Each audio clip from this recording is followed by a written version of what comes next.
বহু মানুষ দীর্ঘদিন ধরে যেভাবে অত্যাচারের শিকার হয়েছে, নিপীড়নের শিকার হয়েছেন, তারা যখন নাগরিকত্ব পাবেন সেক্ষেত্রে প্রধানমন্ত্রী নরেন্দ্র মোদীকে কিন্তু ধন্যবাদ জানালেন কেন্দ্রীয় মন্ত্রী স্মৃতি ইরানি। কি বললেন তিনি, শুনব।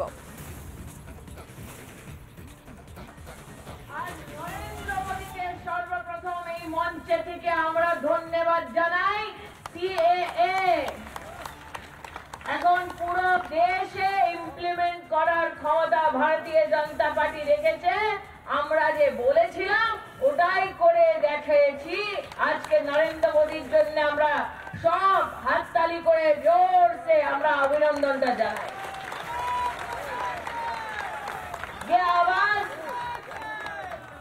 आज मैं चाहती हूँ इंडिया अलायंस के हर उस व्यक्ति के कानों तक पहुंचे जिसने बंगाल में हिंदू शरणार्थियों का अपमान करते हुए, उनका मजाक उड़ाते हुए उनसे कहा कि सीएए घोषित तो हुआ लेकिन कभी लागू नहीं होगा। भाजपा के कार्यकर्ता आज कहने आए हैं कि मोदी ने गारंटी दी और अपनी गारंटी पूरी की। आज हम सब हिंदुस्तानी उसके साक्षी बने। দেশ জুড়ে সিএ লাগু হওয়া নিয়ে কি বলছেন প্রদেশ কংগ্রেস সভাপতি অধীর রঞ্জন চৌধুরী, একই সঙ্গে কি বলছেন সিপিএম নেতা রবীন দেব, শুনবো এক এক করে। এখানকার কোন লোক তো নাগরিকত্ব হারাচ্ছে না। এখানে না হিন্দু না মুসলমান কারণ নাগরিকত্ব হারানোর কত প্রশ্ন নেই। বাকি যদি কোথাও কোনো ত্রুটি বিচ্যুতি থেকে থাকে, কারও যদি থেকে থাকে, বলে দিবে কি কি শর্ত পূরণ করতে হবে, সেটা আমরা জানলে আমরাই করে দেব। কিছু না, এটা আসমান ভেঙে পড়বে না। সিএ বলে এমন করছে যেন আসমান ভেঙে নিয়ে চাঁদ নিয়ে এলো। কি হলো? এটা সাম্প্রদায়িক বিভাজনের জন্য নতুন রাজনীতি তৈরি করা হলো। 5 বছর আগে আইন এতদিন চালু হয়নি কেন? যদি সদিচ্ছা থাকতো, যদি সত্যি মানুষের ভালো হতো, তাহলে 5 বছর অপেক্ষা করতে কে বলেছিল? হঠাৎ নির্বাচনের আগে কেন ঘোষণা করতে হচ্ছে? তার একটাই কারণ, সাম্প্রদায়িক বিভাজনের রাজনীতি করতে হবে। যেটা 2019 সালের জুন মাসে রাষ্ট্রপতি স্বাক্ষর দিয়েছেন, সেই আইন এতদিন ধরে সেটাকে বরফ চাওয়া দেওয়া ছিল, সেটাকে এখন থলি থেকে বের করে এনেছেন। সামনে যেহেতু নির্বাচন, এই 2 দিন পরেই নির্বাচনের দিন ঘোষণা হতে যাচ্ছে, স্বরাষ্ট্র দপ্তর থেকে এই নাগরিকত্ব সংশোধনী আইন তাকে প্রয়োগের অর্ডার বেরোলো। এটা মানুষের দৃষ্টি ঘোরাবার জন্য সেটা হবে, এটা বিচার্য বিষয়। এটা নিয়ে তো সিদ্ধান্ত হয়ে আছে 2019 সালে। সরকার এই নির্বাচনের মুখে শেষ পর্যায়ে এসে তারা মত্ত হয়ে ওঠেন, তাহলে তার পরিণতি ভয়ঙ্কর। আর এই সিএ নিয়ে মুখ্যমন্ত্রী মমতা বন্দ্যোপাধ্যায়ের পাশাপাশি সিএ নিয়ে কিন্তু মুখ খুলেছেন অভিষেক ব্যানার্জিও। কি বলেছেন তিনি, শুনবো।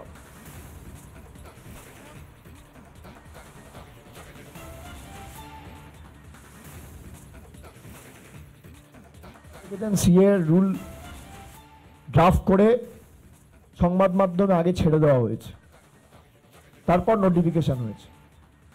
বিকেল থেকে সব চালানো শুরু করলো যে সিএ কার্যকরী হচ্ছে। একবার নিজেকে জিজ্ঞেস করুন, যারা সিএ নিয়ে ভোট নিয়েছিল, তারা ভোট নিয়েছিল আপনার কাছে 2019 সালে। ভারতবর্ষে 2019 থেকে 24-এর মধ্যে শয়ে বিল পাস হয়েছে।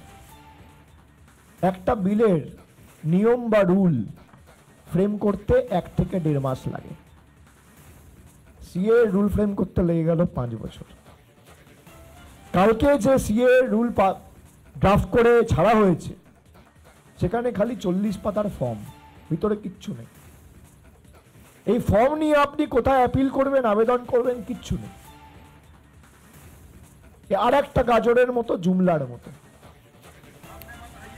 তৃণমূলের সবাই থেকেও আবার টিকিট পাননি অর্জুন সিং। সেই অর্জুন সিং এর সিএ নিয়ে কি বলছেন তিনি? সিএ বিল লাগু নিয়ে প্রধানমন্ত্রী এবং স্বরাষ্ট্রমন্ত্রীকে সাধুবাদ জানালেন। সাংসদ বলছেন যে প্রধানমন্ত্রী ও স্বরাষ্ট্রমন্ত্রী মতুয়া নমশূদ্র ভাইদের সম্মান দিয়েছেন। আমার মনে হচ্ছে এই পদক্ষেপটা খুব ভালো। রুল হলো, রুলটা ফ্রেম হলো, লাগু হলো, তার জন্য আমি ধন্যবাদ জানাবো প্রধানমন্ত্রীকে, ধন্যবাদ জানাবো অমিত শাহজি। দেখুন, সব রাজনীতি ভোটের জন্য করা হয় না, কিছু রাজনীতি মানুষের সম্মান জন্য করা হয়। প্রধানমন্ত্রীজি মতুয়া ভাইদের, সমশূদ্র ভাইদের জন্য সম্মান বাড়িয়েছেন, যারা অপর দেশ থেকে এসেছিলেন তাদের সম্মান বাড়াবার জন্য তারা কাজ করে।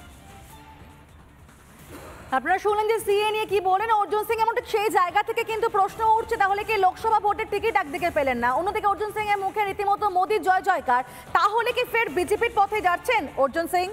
তৃণমূলে আসা ভুল হয়েছে, কারণ তিনি বারবার মানছেন, প্রথম দিন শুনলাম, দ্বিতীয় দিন শুনলাম, বারবার তিনি বলছেন যে তৃণমূলে আসা ভুল হয়েছে, এমনটা পুরো পরিষ্কার মানছেন সাংবাদিকদের সঙ্গে ব্যারাকপুরের সাংসদ। অর্জুনের কার্যালয় থেকে এমনকি মমতা বন্দ্যোপাধ্যায়ের ছবি পর্যন্ত সরে গেল, আর সেই জায়গায় ছবি বসলো কার না নরেন্দ্র মোদী। তাহলে কি এবার তিনি বিজেপির পথে হাঁটছেন? কারণ একদিকে অর্জুনের গলায় মোদীর জয় জয়কার, পার্থ ভৌমিক তার জায়গা সিট পেয়েছেন, টিকিট পেয়েছেন, এবং তাহলে কি এবার বিজেপির পথে যাচ্ছেন অর্জুন সিং? এই মুহূর্তে সবচেয়ে বড় প্রশ্ন। তৃণমূলের সবাই থেকেও টিকিট পেলেন না, অফিস থেকে সরালেন মমতা এবং অভিষেকের ছবি। মঙ্গলবার সকালে সাংবাদিকদের মুখোমুখি হয়ে তৃণমূল প্রার্থী পার্থ ভৌমিকের নাম না করে তাকে নিশানা পর্যন্ত করলেন ব্যারাকপুরের সাংসদ। তাহলে কি বললেন অর্জুন সিং আমরা শুনবো একবার।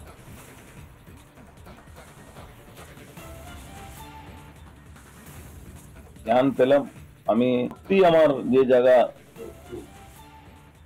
ছিল আমি ভুল করেছিলাম, আমি প্রকাশ্যে আপনাদের কাছে ভুল স্বীকার করছি, ভুল করেছিলাম,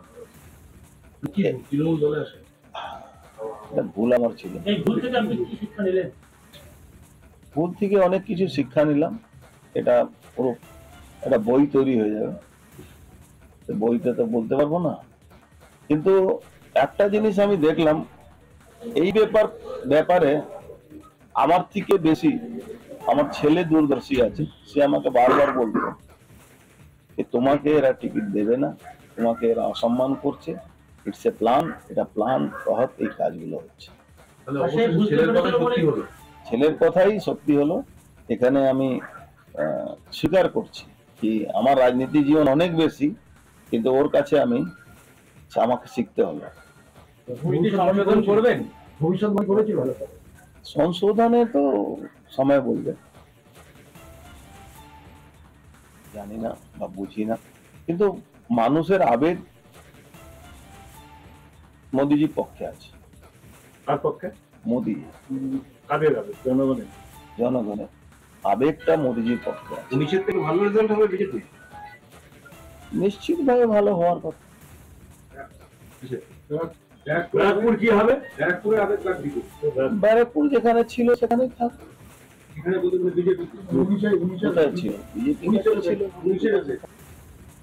অর্জুন সিং তিনি নিজে একেবারে পরিষ্কার করলেন তার ছেলে তাকে সতর্ক করেছিল, এবং সেক্ষেত্রে তার ছেলেও কিন্তু একই কথা বলছে যে বাবাকে তৃণমূলে যেতে নিষেধ করেছিলাম, এত বছর দল করেও বাবাকে যথাযোগ্য সম্মান দেয়নি তৃণমূল, অভিযোগ করলেন অর্জুন পুত্র পবন সিং।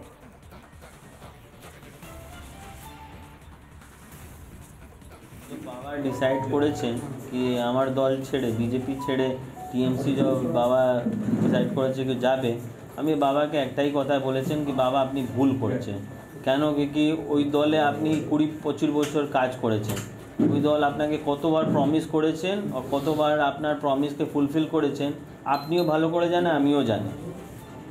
তো আপনি ওর পরে সব কিছু নিজেই দেখেছেন নিজের চোখে, ওর পরে আপনি এবার ফির ভুল করছে, আপনি কি ডিসাইড করছে আপনি টিএমসি যাবেন, ওর যে দলে আপনি ইচ্ছা করে তো যাচ্ছে না, ওখানে আপনার তো এরকম প্রস্তুতি করে দিয়েছে কি আপনাকে বাধ্য হয় আপনাকে যেতেই হবে। তো আপনি আজকে আপনি যে বলছেন কি আপনাকে পদ দেবে, আপনাকে টিকিট দেবে, আমি আপনাকে 100% গ্যারেন্টি দিয়ে বলছি আপনাকে কখনো কিছু দেবে না। আর এই পুরো বিষয়ে পার্থ ভৌমিক বা কি বলছেন শুনবো।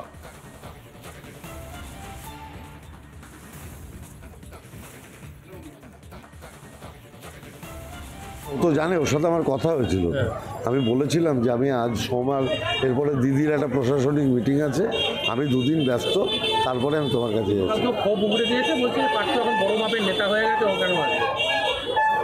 না না, এটা বলেনি আমার মনে হয়।